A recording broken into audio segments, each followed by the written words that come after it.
It was supposed to be just another routine trip. Empty road, midnight in rural Texas, and I had been driving for hours without stopping. When I saw the glowing sign of a gas station up ahead, I thought, finally, a place to refuel and grab a coffee. What seemed normal turned into a nightmare in seconds. The place looked perfect, pumps running, all the lights on, even an old song playing inside the convenience store. Everything gave that feeling of normality. But the road had already taught me, when everything feels too calm, something is wrong. But what happened next, no one could explain. I parked the truck, stepped out, and walked into the store. The smell of fresh coffee filled the air, and on the counter there was a cup still steaming. But there was one detail impossible to ignore.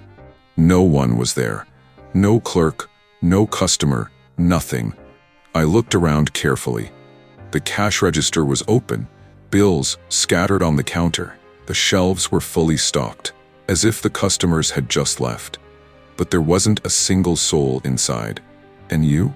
What would you do in this situation? Stay to investigate or run out of there? I walked a few steps down the aisle, scanning every corner. The old music playing on the radio suddenly crackled and stopped. Silence filled the air. That's when I heard it, footsteps. But not on the floor. They were coming from the roof. My eyes locked on the ceiling, trying to figure out where the sounds came from. The steps moved slowly from one side of the roof to the other. There was no way that was an animal. You think the worst had already happened? No, it was just beginning. With each creak above my head, the feeling grew stronger that something was following me, step by step. My heart was racing, and my legs felt glued to the floor. I kept thinking, it can't be human. But if it's not, then what is it? I took a deep breath and ran toward the exit. I pushed open the door, sprinted to my truck, turned the key with trembling hands, and hit the road without looking back. And this is where everything changes. As I sped away, I couldn't resist. I looked in the rearview mirror. What I saw made my brain short-circuit. Every single light in the station shut off at the exact same time. The place was swallowed by complete darkness. I kept driving fast, desperate to put distance between me and that place. But my mind wouldn't stop questioning. What was moving on that roof? What happened to the people who worked there?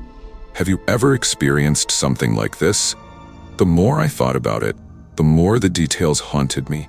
The coffee machine still on, the hot cup on the counter, the scattered money in the register.